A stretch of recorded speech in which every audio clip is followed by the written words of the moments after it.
we basically organized an environment for innovation where we were able to use our scientists, our engineers, our inventors to be able to utilize their talents. Cecil Davis, an American, had been stationed at the US Missile and Satellite Tracking Station in Pretoria when the US State Department decided to close it for political reasons.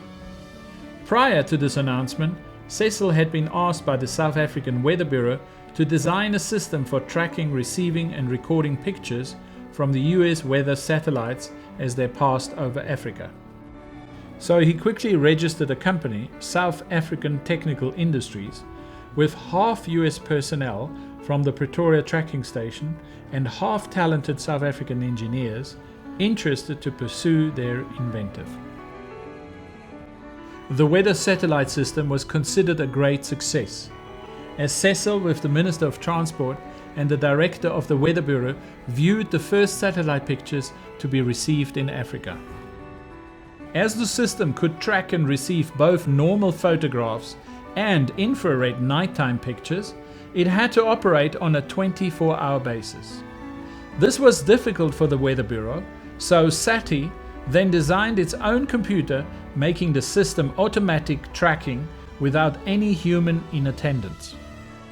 The ICE's computer was very successful, as was the ability to design and build automation systems to specific local requirements. After many such systems, each with innovative features, SATI began receiving overseas attention, resulting in the export of the ICE's computer and automation systems to countries such as Germany, South Korea, Canada, and the US Navy. This caused a sensation in South Africa in 1972.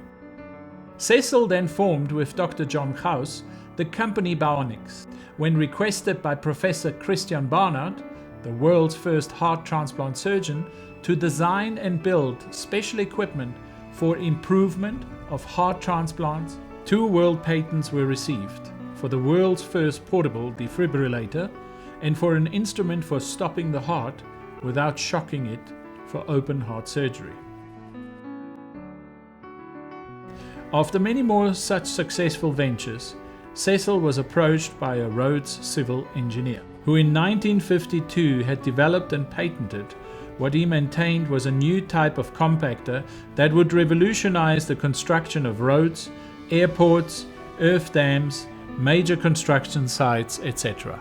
He had shown this to everyone in the industry for 20 years.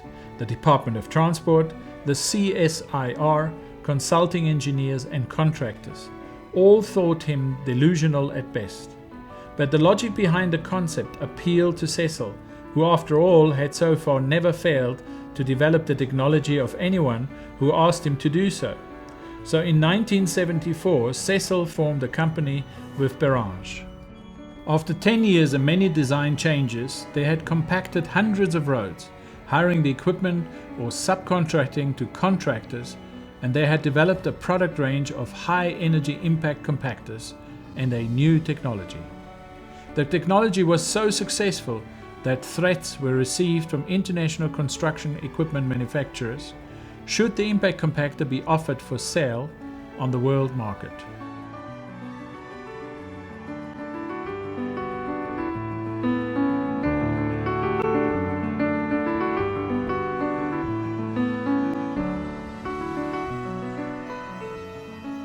All the inventors and innovators of South Africa with new technology were still coming to Cecil for assistance.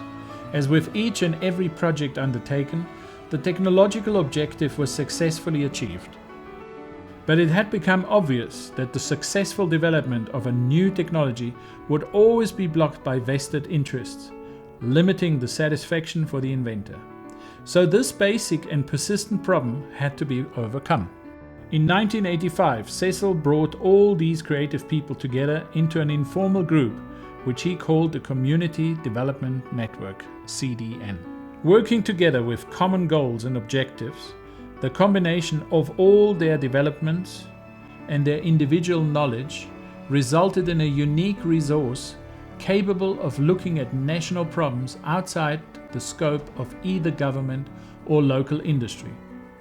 For example, Dr. Bronte, a founding member of the United Nations, and now a founding member of CDN, had been requested to solve the problem of pollution caused by the waste from mines and refineries. Working with Davis and his impact compactor, she used refinery and plastic waste, etc., to produce a waterproof and long-lasting road surface. A perpetual problem with rural roads, especially in the informal townships, which were washed away each year by the heavy rains. The CDN group has been called upon by international consultants to solve problems in several countries, such as water purification problem on Malta, and for compacting and stabilizing the sands being dredged from the sea to construct a new airport at Hong Kong. Working as a network led to the ability to design complete communities, consult, subcontract, and carry out projects, thus further developing and using their own technologies on their own projects to the benefit of everyone. The concept of a unique system for innovation evolved to combat vested interests and the blockages to innovative development. Honorable guests, ladies and gentlemen. Sometimes I hear the question asked, who is PEDICO? This question is probably prompted by the fact that we are not a very conventional organization. PEDICO may best be described as a group of innovators. We bring together unique financial, social, and scientific ideas, resources, and new technologies. It is well known that developing countries can most successfully benefit from innovation, the use of new ideas, concepts, and technologies. We find Mozambique particularly well positioned to benefit from such innovation. We also find leaders here in all spheres of activity who understand, appreciate, and support innovation, sustainable growth, and independent viability, the factors of future national success.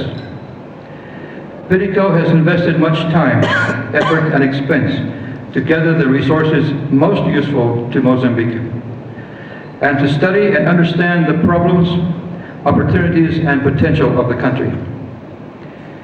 We believe the time has arrived in Mozambique for the combining of all available resources in a dedicated effort to solve the problems, to develop the opportunities, and to realize the potential of this beautiful and promising country.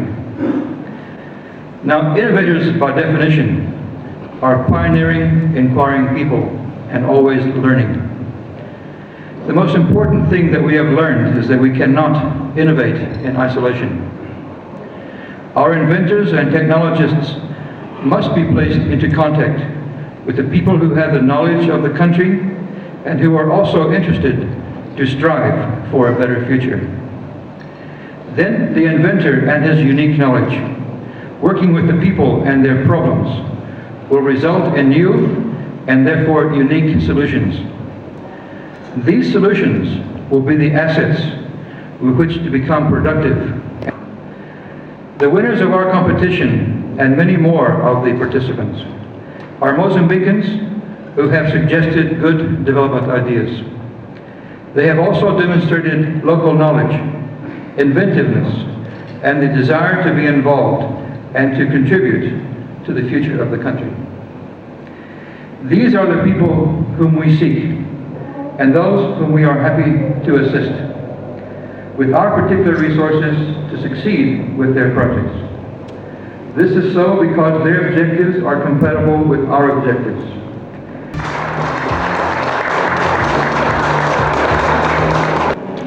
If we're developing a community in a particular area of the country, we have to, of course, analyze the potential of that country, the resources, the opportunities for business and industry. We will have to work with the people of Mozambique, the people of that area, with our scientists, engineers, technologists to develop the potential of each area. We feel that if we can develop viable communities, and if we develop enough viable communities, we will have a viable country. The solution. Cecil's meeting with Mohammed Hassan turned out to be of historical importance. Mohammed and the CDN scientists had a common philosophy and had followed a parallel path, with their successes having been blocked by vested interests. From his Southern African experience and knowledge, it became obviously necessary to expand this mission to the accomplishment of a united and developed Africa. The African Dream program is now presented in 5 mega volumes and reflects the knowledge gained by Mohammed while facing the real problems of Africa and the parallel experience of Fidico scientists blocked by the opponents of innovation and to the development of Africa. The African Dream is based on the new natural science paradigm as necessary to create an independently viable, united and developed Africa within 15 years. The African Dream program has commenced, January 2012.